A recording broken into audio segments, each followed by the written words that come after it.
చాలా ఫీల్ అవుతున్నాడు అన్నయ్య.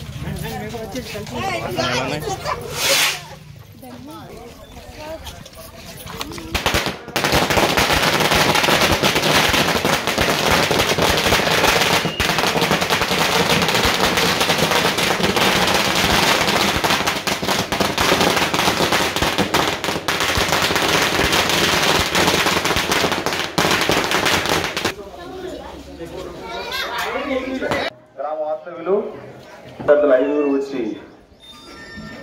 ఏమగల రండి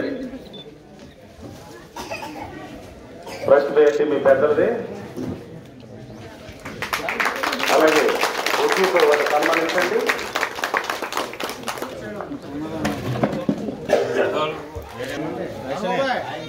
అలాగే అలాగే ఆర్ లక్ష్మణరావు గారు, అలాగే సైద్ రాజబాబు గారు,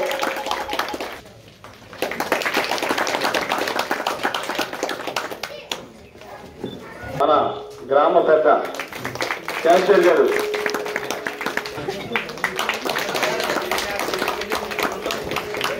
మీరు అందరూ అనుకుంటారు పుట్టిన దగ్గర నుంచి రమణ 99 నుంచి 1999 విజయనగరంలో ఎలక్షన్, ఆ ఎలక్షన్ నుంచి తెలుగుదేశం పార్టీలోనే ఉన్నాడు కదా. 2000 ఓట్లలో నాకు 23 సంవత్సరాలు. అప్పట్లో జెడ్పీటీసీ చేశాను. 2006 వరకు జెడ్పీటీసీ చేశాను తెలుగుదేశంలోనే.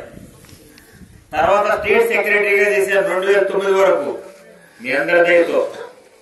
తర్వాత మీ అందరి ఆశీస్సులతో ఎప్పుడు లేని విధంగా 83 నుంచి 1982లో ఎన్టీ రామారావు గారు పార్టీ స్థాపించాడు తెలుగుదేశంలో. 82 నుంచి 2009 వరకు ఓసీలే పోటీ చేశారు. కానీ ఏ ఒక్కసారి కూడా ఒక బై ఎలక్షన్ తప్పితే ఏ ఒక్కసారి కూడా తెలుగుదేశం పార్టీ జెండా రెపరెపలాడలేదు. అది మాత్రం మీరు గుర్తుపెట్టుకోవాలి.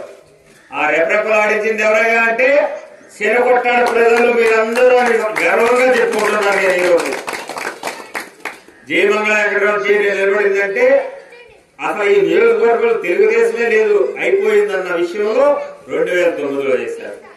2009 నుంచి మనం ఇంకా పైకి ఎదుగుతున్నాం, మంత్రి స్థాయికి ఎదిగే పరిస్థితి వస్తుంది మీ అందరి దయ వల్ల అనుకున్నప్పుడు సరిగ్గా నా మీద ఓడిపోయిన అతనే మళ్ళీ బీజేపీలోకి జంప్ అయ్యి కామే శ్రీనివాస్ గారు నా మీద ఓడిపోయారు. టీఆర్పీలో 2009లో రాజబాబు గారు ఓడిపోయారు. పెద్ద పెద్ద మహానుభావుడు. ఇద్దరు కమ్మాల మధ్యన 2 సింహాల మధ్యన ఒక లేడీగా నన్ను గెలిపించారంటే మీ అందరూ ఆశీస్సులు కదా తల్లి. అందుకు నేను నమ్మకాలు పెట్టడం ఎన్నిసార్లు నమ్మకాలు పెట్టడం తక్కువ ఉంది కనుక మీరందరూ కూడా గెలిపించి ఆ రోజు పంపబట్టి 2014 వచ్చేటప్పటికి మళ్ళీ కుళ్ళి వచ్చేసింది. మళ్ళీ రావణ గెలుస్తాడు ఖచ్చితంగా. గాలుంది, రాష్ట్రం విడిపోయింది. అంతకుముందు 2009 నుంచి 14 వరకు ఎన్నోసార్లు ఆమరణ దీక్షలు చేశాడు రైతుల కోసం. కొల్లేరు బిడ్డల కోసం గోసి పెట్టుకుని మాము పట్టుకుని ఫోటోలు దిగాడు. కొల్లేరు పొరలో పూర్వవైభవం అంటే కొల్లేరు చేపల చెరువు రాకముందు ఈ విధంగా ఉండేదని ఒక ఎమ్మెల్యేగా గోసి పెట్టుకున్న వ్యక్తి నేనే. అది దేశ స్థాయిలో ప్రపంచ స్థాయిలో కూడా ఆ ఫోటోలు వెళ్ళినాయి. దానికి గల కారణం ఎందుకు, నేను సిగ్గివిడిసి ఎందుకు పెట్టుకున్నాను, మీ జీవితాలు బాగుపడాలి అని. మన దృష్టిలో అప్పుడు ప్రతిపక్షం అయినా సరే బ్రతిమలాడి 3 కేంద్ర మంత్రులు తీసుకొచ్చి ఎలిఫెంట్ సొంతంగా కట్టి హెలికాప్టర్ దిగడానికి